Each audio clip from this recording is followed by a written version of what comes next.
कहानी गुल वेले दीते फल मौसम दा। गाँव की शाम थी, मगरिब की अजान हो चुकी थी। खेतों से परिंदे वापस आ रहे थे और गाँव एक घने दरख्त के नीचे गाँव के लड़के दादा अब्बू के पास जमा थे। दादा अब्बू ने अपनी सफ़ेद दाढ़ी को सहलाते हुए और हाथ में तस्बीह फेरते हुए कहा कि आज मैं तुम्हें अपनी जवानी का एक वाक़या सुनाऊंगा जिसने मुझे ये सिखाया कि गुल वेले दीते फल मौसम दा। दादाजी ने कहा, जब मैं तुम्हारी उम्र का था, बड़ा ही तेज़, ज़िद्दी और बेसब्रा था। मुझे हर चीज़ फ़ौरन चाहिए होती। एक बार मुझे कपास का कारोबार करने का शौक़ हुआ। मैंने बग़ैर सोचे समझे कपास की काश्त की और सारा पैसा लगाया और कहा, अब देखना, मेरा नाम लाहौर के बड़े कारोबारी लोगों तक जाएगा। लेकिन क्या हुआ, कपास वक्त से पहले काट कर मार्केट में ले आया। जब मार्केट पहुंचा तो पता चला कि कीमतें गिरी हुई थीं। सारा नुकसान हो गया और गांव के लोगों ने तरह तरह की बातें की। लोग हंसने लगे, ओए ये तो अपने वक्त से पहले ही कटाई कर बैठा। दादाजी के ज़रा थोड़ा सांस लेकर और एक हाथ से तस्बीह फेरते हुए फिर कहा, फिर एक वक्त ऐसा आया कि मैं एक लड़की से दिल हार बैठा। बच्चों ने दादा अब्बू की बात गौर से सुनी। दादा अब्बू ने कहा, हाँ जी बच्चों, वाकई ही सच में कि दूसरे गांव हर साल मेला लगता था तो वो दूसरे गांव की थी और मेले पर पहली मुलाकात थी और पहली ही मुलाकात पर दिल दे बैठा। और बदकिस्मती से आदतन बेसब्रा और ज़िद्दी हुए की वजह से मैं चाहता था कि सब कुछ जल्दी हो जाए, रिश्ता भी, शादी भी। मैंने अपने घर वालों पर दबाव डाला। वो कहते थे, बेटा सब्र कर, इसके वालिदैन सख्त मिजाज हैं, बात करने का वक्त आने दे। लेकिन मैंने बात न मानी और ख़ुद ही एक प्रेम पत्र लिखा और उसके गांव के एक बच्चे के हाथों पैगाम भेज दिया।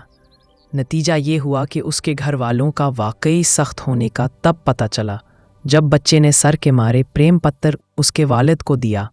उसके वालिद ने मुझे बुलाकर मेरी ही आंखों के सामने फाड़ दिया और तब जाकर मुझे बहुत शर्मिंदगी महसूस हुई और तो उन्होंने इनकार कर दिया और बात बिगड़ गई। बात ऐसी बिगड़ी कि उन्होंने इस लड़की की शादी कहीं और कर दी। तब दिल भी टूटा और इज्जत भी गई। दादाजी ने गहरी सांस लेकर कहा, फिर एक दिन मैंने फैसला किया कि खेती बाड़ी करनी है। फिर अपने हाथों से बीज डाला और अगले ही दिन आदतन बेसब्रा खेत में जाकर देखने लगा कि पौधा क्यों नहीं निकला। रोज़ खेत में बैठा रहता, कभी मिट्टी खोदता, कभी पानी ज़्यादा देता। फिर गांव के एक बुजुर्ग ने मुझे समझाया, बेटा पौधा एक दिन में नहीं उगता, इसका अपना मौसम और वक्त होता है। ज़्यादा खोद खोद कर तू खुद नुकसान कर रहा है। वो बात मेरे दिल में घर कर गई। वक्त गुजरा, मैंने पहली बार सब्र और इंतज़ार का दामन पकड़ा। मैंने गंदम बोई और बुजुर्ग के कहने पर पूरा मौसम गुजरने दिया। इस साल मेरे खेत में इतनी फसल आई कि गांव के सब लोग हैरान रह गए। वही लोग जो मुझे नादान कहते थे अब मिसाल देते थे कि अहमद का खेत सबसे सुनहरा है और अपने गांव में गंदम की पैदावार लेने वाला वाहिद मैं था और सबसे ज़्यादा गंदम के खेत गांव में मेरे थे। सालों बाद वही लड़की जिसे मैंने जल्दबाजी में खो दिया था मेरे गांव में अपनी सहेलियों के साथ आई। बदकिस्मती से मेरी मुलाकात इस हो गई तो तब मैंने उसे कहा, अगर उस वक्त मैं सब्र करता तो शायद हम दोनों की ज़िंदगी मुख्तलिफ होती। मैंने उसे कहा कि मैंने आदतन अपनी ज़िद और बेसब्री और जल्दबाजी करके सब कुछ बिगाड़ दिया। ये सुनकर इसकी आंखों में आंसू आ गए, लेकिन एक सबक भी मिल गया कि सिर्फ मेहनत नहीं, वक्त का इंतखाब भी ज़रूरी है।